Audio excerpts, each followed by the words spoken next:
നമസ്കാരം, ഞാൻ മൃണാൾ. നല്ല തിരക്ക് പിടിച്ച സ്ട്രീറ്റ്, അവിടെ ചെറിയൊരു ബോർഡ് ചോന്നിട്ട് അതിൻ്റെ അടിയിലുള്ള വഴിയിലൂടെ പോയാൽ ബാലാജിയെ കാണാം. കണ്ട, ഈ റെസ്റ്റോറൻറ്റിൽ ഒരുപാട് സാധനങ്ങൾ ഉണ്ടെങ്കിലും ഇവരുടെ ഓംലെറ്റ് ആണ് ഏറ്റവും വിശേഷം.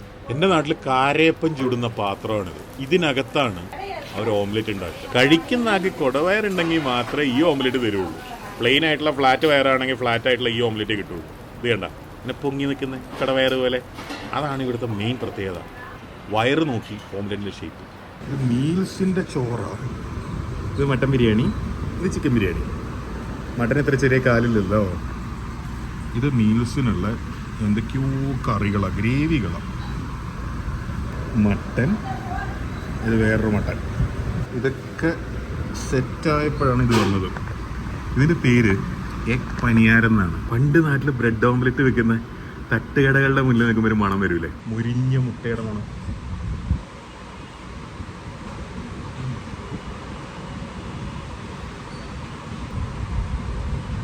കടവയറുണ്ടെങ്കിലുള്ള ഗുണം കണ്ടോ? ഇത്രയും നല്ല ഭക്ഷണം കഴിക്കാൻ കിട്ടും. ഇല്ലെങ്കിൽ കിട്ടുമോ? ബോള ഓംലെറ്റാ,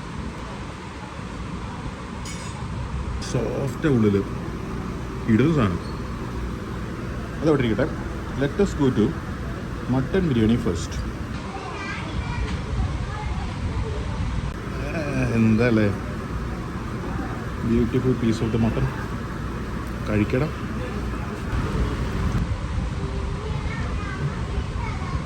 നല്ല ഫ്ലേവറുള്ള ബിരിയാണി. ഇൻഫാക്ട് നെയ്യ് മണക്കുന്നു. ഈ ഭാഗത്ത് നിന്ന് കൊങ്ങനാട് ഞാൻ എത്ര ബിരിയാണി കഴിച്ചു, എവിടെ അങ്ങനെ നെയ്യ് മണത്തതുപോലെ തോന്നിയില്ല.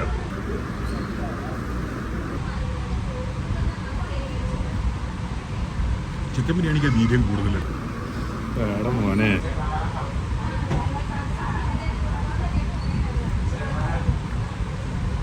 നല്ല അസല് കോഴി. ഈ കോളേജിൻ്റെ ഒക്കെ പെൺകുട്ടികൾ പഠിക്കുന്ന കോളേജിൻ്റെ ഒക്കെ ഫ്രണ്ടിൽ ക്ലാസ് വിടുമ്പോൾ വൈകിട്ട് ചില കോഴികളുണ്ടാവില്ലേ, അതിനേക്കാളും സൂപ്പർ കോഴി.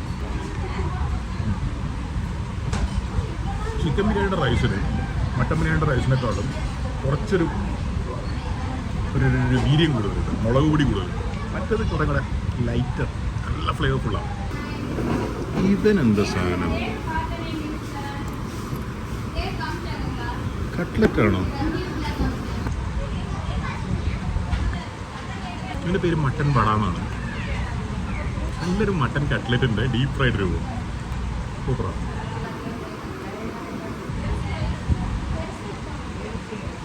നല്ലോണം ഉള്ളിയുണ്ട്.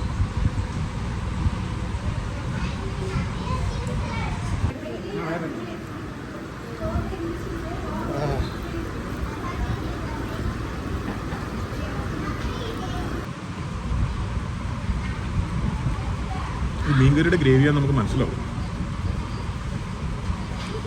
ഇതിലെങ്ങനെ മുങ്ങി തപ്പിയാലും മീൻ കിട്ടൂല.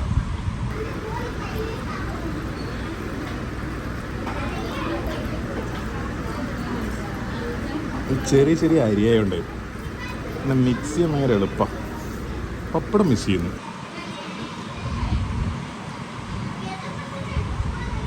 ഒരു മീറ്റിൻ്റെ പോലത്തെ ഗ്രേവി.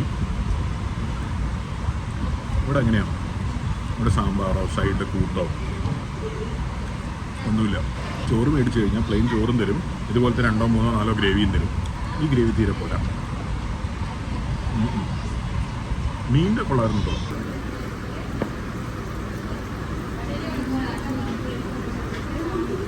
ഇതിൻ്റെ ഗ്രേവിയിലൊന്നും മീറ്റോ ഫിഷോ ഒന്നും ഉണ്ടാവില്ല, പ്ലെയിൻ ഗ്രേവിയും. കോഴി ബിരിയാണിക്ക് ലേശം വീര്യം കൂടുതലാണെന്ന് ഞാൻ പറഞ്ഞല്ലോ. റൈത്ത അധികം ഇരുന്നോട്ടെ എന്ന് വെച്ചിട്ട് തന്നെയാണ്. സൂപ്പർ റൈത്ത.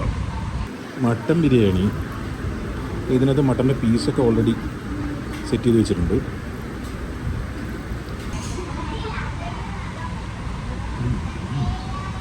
മട്ടൻ ബിരിയാണി ഒറ്റയ്ക്ക് കഴിച്ചാൽ മതി. റൈത്തയുടെ പുളിയൊന്നും താങ്ങി അതിൻ്റെ മുമ്പിൽ നിൽക്കാനുള്ള ഫ്ലേവർ അതിനില്ല. ഇതൊരു പാവം. നിങ്ങൾക്ക് ഈ സ്പൈസിനെസ് കുറഞ്ഞ തമിഴ് ബിരിയാണിയാണ് ഇഷ്ടമെങ്കിൽ ഇവിടുത്തെ മട്ടൻ ബിരിയാണി നല്ലോണം ഇഷ്ടപ്പെടും. നല്ല മട്ടനും. ഇതൊക്കെ പറഞ്ഞാൽ ഇവിടുത്തെ ഒരു കുട്ടി അത്ഭുതം ഈ എഗ് പനീരമാണ്. സൂപ്പർ സാധനം. ഈ വീഡിയോയുടെ ആദ്യം ഞാൻ ചില കള്ളങ്ങൾ പറഞ്ഞിട്ടുണ്ടോ സംശയമില്ലാതില്ല കേട്ടോ.